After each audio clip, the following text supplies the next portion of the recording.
Selamlar dostlar, hoş geldiniz. Yepyeni bir videoyla daha karşınızdayım. Bugün sizlerle Rise of Kingdoms hakkındaki sıkça sorulan soruları cevaplandırıyor olacağız. Sıkça sorulan soruların devam videolarında da sizin bu videonun altına yazdığınız sorularla devam ediyor olacağız. Yani sizin en çok oyunda karşılaştığınız arkadaşlarınızın, dostlarınızın ya da sizin sorduğunuz sorular neyse bu videonun altına yorum şeklinde yazarsanız bir sonraki videolarda da bu seride devam ettireceğiz. Onlardan da faydalanıyor olacağız. Zaten halihazırda benim videolarıma gelen yorumlarda en çok sorulan sorularla başlıyorum. Hani devamında da onlarla devam edeceğim ama sizin yazdığınız sorularda ya bak bunu da unutmuştuk, bak bu da vardı noktasında bir şey de yaratabilir. Ya da hani biliyorsak da daha önceye çekeriz o soruları. Çünkü hani istenmiş pozisyona düşüyor o sorular. O yüzden de bana bu açıdan yardımcı olabilirsiniz. Bir diğer yardım da şu şekilde olabilir. Beğeni bırakırsanız bu soruların cevabına ihtiyaç duyan, oyuna yeni başlamış veya halihazırda oyunu oynayan dostlarımızın bu videoya ulaşıp daha hızlı bir şekilde sorularına cevap almasını sağlayabiliriz. Çünkü beğeniler YouTube tarafından bu oyunu oynayan oyunculara önerilmeyle karşılık buluyor. O yüzden de bu şekilde hem dostlarımıza hem de kanala faydalı olabilirsiniz, yardımcı olabilirsiniz dostlar. Evet, ilk sorumuza başlayalım. Nereye göç etmeliyim? Şimdi dostum bu soruyu çok soruyorsunuz ama ben nereye göç edeceğiniz konusunda bir cevap veremem. Ama neden göç etmelisin? Nasıl bir krallığa göç etmelisin? İşte hangi hususlara dikkat etmelisin gibi bir soru sorsan bu soruya net bir şekilde cevap verebilirim. Genelde bu soruyu soran dostlarımıza da o şekilde cevap veriyorum. Ağırlıklı olarak bu soruyu soran dostlarımız birinci KVK'yı oynamak üzere olan ama balinaları krallığını terk etmiş olan dostlarımız oluyor. Onlar için de yapmaları gereken şey şehirlerinden uzaklaştıklarında şurada dünya küreciği çıkıyor ve oradan bütün hani krallıkları ve ana karaları görebiliyorlar. Krallıklar şu şekilde geldiğinizde mesela işte ana karanızda 2280 krallığındasınız. Ana karada bulunan diğer krallıkları tarayabilirsiniz. Hani yakın bakmak istiyorsanız tabii ki. Bu yakın bakma muhabbeti neden böyle söylüyorum? Sizin yakın krallıklara göç etmeniz durumunda teknoloji ve gelişim seviyesi size yakın olacağı için tabii ki daha genç krallıklara da göç edebilirsiniz. Ama onlar için de belirli bir zaman geçmesi gerekiyor olabilir. Yani ilk 30 gün falan göç edilmiyor diye biliyorum. Hani onlara dikkat etmeniz gerekiyor. Bulunduğunuz krallığa yakın 1. KVK'ya girmek üzere olan krallıklara göç edebiliyorsunuz. İlk KVK'yı oynamadıysanız.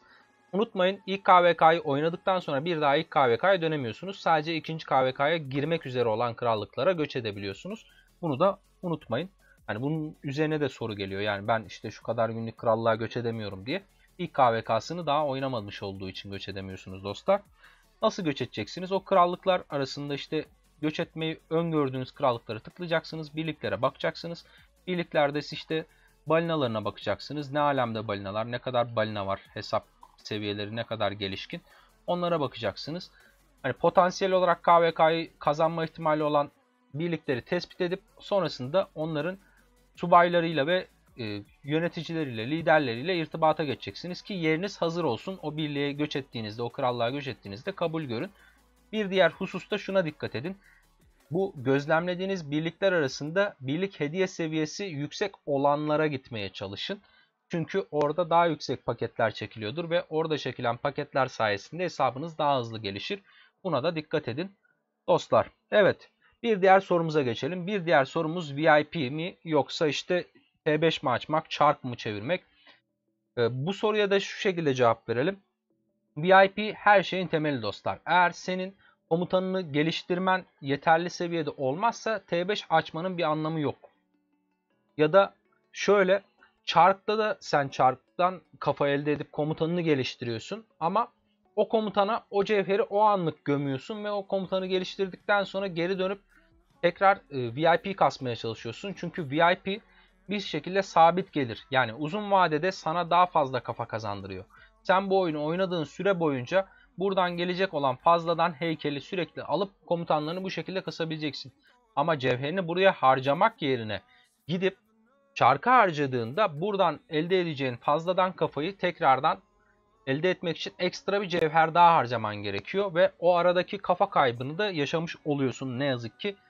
VIP'ye cevher yatırmak her zaman uzun vadede komutan kasma konusunda senin lehine sonuçlanacak.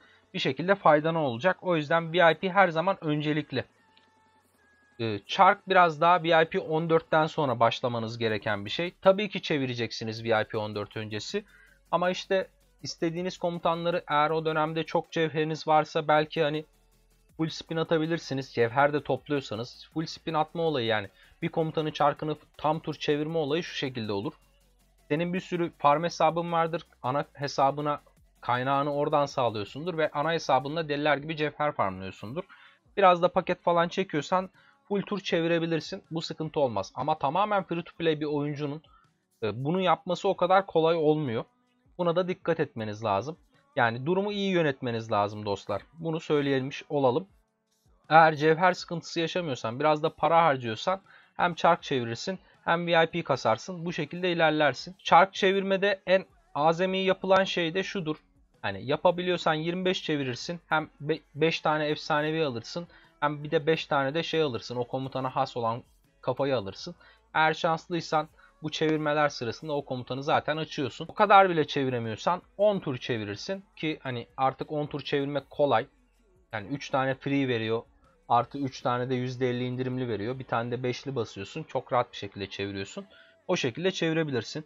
Her komutanda mı çark çevirmeliyim sorusu da var. Ona da cevap vermiş olalım. Her komutanda çark çevirmek sadece şu koşula bağlı. Az harcayan bir oyuncuysan, her komutanı açıp onun 47 liralık paketini alacaksan, o zaman her komutanda çark çevirip o komutanı açacak kadar 10 tur, işte 15 tur falan, işte yeri geldi 25 tur çevirebilirsin. O komutanı açıp 47 liralık paketi aldığında mevcut kasıyor olduğun komutana 10 tane daha efsanevi heykel getireceğin için yapabilirsin. Ama free to play sen zaten kaynakların sınırlı. Asmayacağın komutanı açmanın bir anlamı yok. O yüzden her komutana çark çevirmemelisin. VIP 15 senin için çok çok önemli. T5 açmakta acele eden dostlarımız var. T5 açmak hani önemli ama VIP'den daha önemli değil. Aynı zamanda komutanlar yeterli kıvama gelmediyse, yani ortada bir komutan yoksa yine T5 açmak çok çok mantıklı değil. Burada bu sorunun başlığında bunların hepsini değerlendirmiş olduk. Komutan yoksa T5'in de önemi yok. Öncelik sıranızı buna göre belirleyin dostlar. Gelelim hangi birim oynamalıyım sorusuna. Hangi birim oynamalısınız sorusunun cevabı geçenlerde verdik. Eğer low spender, yani az harcayan veya oyuna hiç para harcamayan bir oyuncuysan Atilla Takeda'ya sahip olman çok çok önemli. Ustalık becerilerini açmış olman çok çok önemli. Bu yüzden de süvari oynamalısın bu sorunun cevabı. Hangi komutanları kasarak ilerlemeliyim? İlk hangi komutanın ustalık becerisini açmalıyım sorusuna da efsanevilerde. Burada YSG diye bağırıyoruz. Bunu çok uzun zamandır bağırıyoruz. Bunu sadece ben de bağırmıyorum. Bu oyunu oynayan, bir şekilde Facebook gruplarında bulunan veya işte YouTube kanalına sahip olan herkes hani bunu çok uzun zamandır söylüyor. Arada bir böyle işte YSG kasılmamalı falan diyenler oluyor. Ama oyuna az para harcıyorsan ya da hiç para harcamıyorsan sen bu komutana gebesin arkadaş. Ben sana baştan söyleyeyim. Sen bu komutanla çoklu barbar kesmeye gebesin. O çoklu barbarı kesmeden, o hızlandırmayı, cevheri kasmadan, o kaynağı oradan elde etmeden bir şekilde oyunda hayatta kalamıyorsun. O yüzden de senin bu komutanı kasman gerekiyor. Çoklu barbar dışında da bu komutan kullanılamıyor olsa hani diyeceğim ki kasma. Ama sen bunu çoklu barbar dışında da kullanabiliyorsun. Ne yapıyorsun? Gidiyorsun ilk 3 becerisini 5 yapıyorsun Saladin'in. Arkasına YSG'yi bir atıyorsun. Çok kalabalık alan savaşlarına bir sürüyorsun. Hem Saladin tank hem bu komutan alan vuruyor. Hayvan gibi hasar çıkartıyor. Bir sürü kill kasıyorsun. Gereksiz hasar atıyorsun. Gayet keyifli oyun geçiriyorsun. O yüzden YSG önemli. İlk kasılması gereken komutan. Fetih sezonu KVK'sına girmeden önce yapılması gereken, kasılması gereken komutanlarla ilgili bir videomuz var. Ona da göz atarsınız. Kartlara ekleyeceğim. Bu sorunun hani komutanlarla ilgili olan kısmını da oradan tamamlamış olursunuz. Yağmacı mı barbar mı? Yağmacı mı barbar mı sorusunun cevabını da hızlı bir şekilde verelim. Eskiden yağmacıydı. Şimdi barbar mecburi olarak. Ama bu sadece ve sadece istisnası, yani bu soruya şu an verdiğimiz cevabın istisnası şu ki sen fetih sezonu KVK'sına girmiyorsan, daha ilk KVK'lardaysan tabii ki yağmacı keseceksin dostum. Çünkü fetih sezonu KVK'sı öncesinde yağmacı kesmek sana verdiği şeyler açısından çok çok güzel sonuçlar yaratıyor. Çünkü o sandıklardan alıyor olduğun şeyler o dönemki hesabının gücüne göre sana çok büyük şeyler katıyor ki free to play'sen çok muazzam şeyler kazanıyorsun. O yüzden o şekilde hani erken oyunda yağmacı, son KVK senaryosunda barbar diyelim buna. Yani kristal KVK'sına geldiysen yağmacıya çok abanma. Barbarını ilk 3 gün AP harcayarak, eylem puanı harcayarak kes ve kristal açığını bir şekilde para harcayanlarla olan arandaki farkın makasını kısaltmak için eylem puanını oraya harca. Diğer KVK'larda hesabının gelişimi için yağmacıya abanabilirsin. Ama şunu da unutma, oyun artık eylem puanlarını özellikle 1K'lık ve 500'lükleri o kadar sık vermiyor. Eskiden çok sık elde edebiliyordunuz. Ben eskiden biriktirdiklerimi harcamaya korkuyorum. Şu an elimde tutuyorum. O yüzden de sen buradaki binliklerden, 500'lüklerden geri yerine çok fazla koyamayacağın için dikkatli harca. Hepsini bitirmemeye de özen göster. Çünkü acil durumlarda gerçekten lazım olabiliyor ve cevherle satın alacak kadar zengin oyuncular değiliz. Türk kitlesi olarak en azından %80'imiz, %90'ımız bu civarlarımız. Yani bu şekilde çok düşük bir kısmımız para harcıyor oyuna. Onlar için eylem puanlı elmasla harcamak olağanüstü sıkıntı yaratmaz. Hatta bir sürü harcayabilirler ama bunlar da çok küçük bir azınlıktalar. Buna da dikkat edin. Gelelim son sorumuza. Bu videonun son sorusuna. Ben oyuna para harcıyorum. Az veya çok harcıyorum. Nelere harcamalıyım? Ne almalıyım? Daha öncelikli olarak hangilerini tercih etmeliyim? Burada bir sürü para harcanacak şey var. Nelere para yatırsam daha iyi olur? Şimdi dostum, burada büyüme sermayesi diye bir şey var. Ben daha önce aldığım için burada çıkmayacak. Ama sen almadıysan çıkacak. Ben aldığım zaman da 100 liraydı. Şu an daha pahalı olması lazım diye hatırlıyorum büyüme sermayesinin. Biz aldığımızda 80 lira mıydı? Evet, 80 liraymış. Şu anda daha pahalı olması lazım. Belki 100 liranın üstündedir. Emin değilim. Hani çok fazla cevher veriyor. 100K'nın üstünde 140K mı cevher veriyordu? Öyle bir şey veriyordu. Hani onu almalısın. Onu baştan söyleyelim. Onun dışında 30 günlük cevher tedariğini almalısın. Bu 30 günlük cevher tedariğini nasıl alırsın? Şu şekilde almalısın. Yükleme ödülleri diye bir şey var oyunda. Yükleme ödülleri geliyor. O yükleme ödüllerinde sen 5 gün boyunca yükleme yaparsan sana efsanevi heykeller, işte materyaller veriyor ekipman yapabilmen için vesaire vesaire. Bu tarz şeyler sağlıyor. Bir tane bundan, bir tane de işte bu her gün özel teklifin ortadakisinden satın aldığın zaman o günlük yüklemeyi kabul ediyor. En azından ilk iki günün yüklemesini yapıp ikinci günden 10 tane heykel elde edebilirsin. Daha fazla paran varsa 5 günlük yüklemeyi de yapabilirsin. Buradaki 30 günlük mücevher tedariği dışında nelere para harcayabilirsin?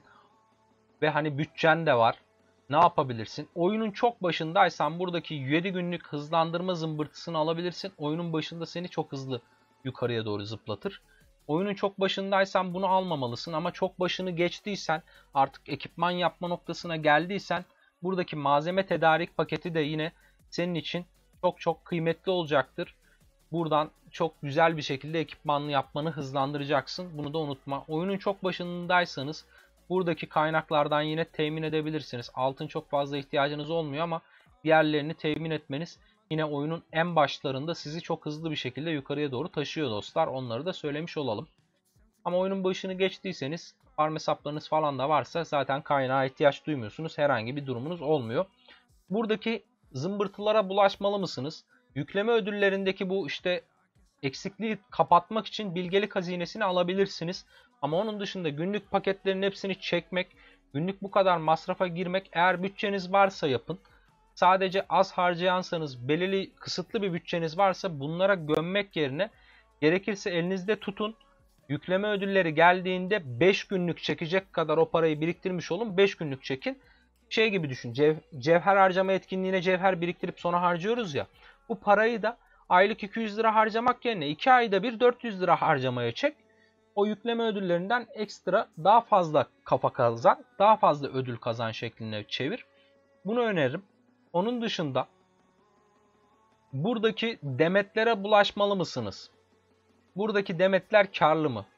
Yani az harcayacaksan buradaki demetler karlı değil dostum. Az harcayacaksan buradaki demetlere çok fazla para yüklemenin bir anlamı yok. Ama acil göç etmen lazım, pasaporta ihtiyacın var, kısıtlı bir zamanın var vesaire gibi durumların söz konusuysa, elindeki pasaportlarda yetmiyorsa en mantıklı buradaki demet pasaport satın alma demeti. O da başka bir yerden elde edemiyorsun. Gümüş parayla birlikten almak ya da buradan satın almak dışında. O yüzden biraz mecburiyetten buradan alabilirsin. Onun dışında önereceğim bir şey yok. Belirli bir para limitinin üstündeysen buradan komutan kasmak için tabii ki günlük sandıkları alabilirsin. Komutanlarını kasabilirsin. Senin için gayet keyifli olur. Hele ki YSG mesela belirli bir aşamadan sonra geliyor ama oyunun yine erken zamanlarına denk geliyorsa, bütçen varsa YSG'yi buradan kasmak senin hesabın için çok çok güzel bir artı olacaktır. Aynı şekilde orada Alex'i de görüyorsunuz. Alex de yine sadece buradan kasarak kasacaksanız sizin cebinize güzel karlar bırakacak bir komutandır. O kadar bütçeniz varsa yapın. Onun dışında bu videoluk bu kadar olsun. İzlediğiniz için teşekkür ediyorum. Yorumlar kısmında sıkça sorulan oyuna dair bütün soruları, aklınıza gelenleri benimle paylaşırsanız bir sonraki videoda dostlarımızla, sizlerle hep birlikte bu sorulara cevap veriyor olacağız. Ve bütün bu soruları soran dostlarımızın da cevaplarını almasını sağlıyor olacağız. İzlediğiniz için tekrar çok teşekkür ederim. Bir beğeni bırakarak kanala abone olarak bana destek olabilirsiniz. Aklınıza takılan oyuna dair soruları da yine sormayı unutmayın. Yorumlarda yine sizler için cevaplandırıyor olacağım. Tekrar yeni bir videoda görüşene dek hoşça kalın.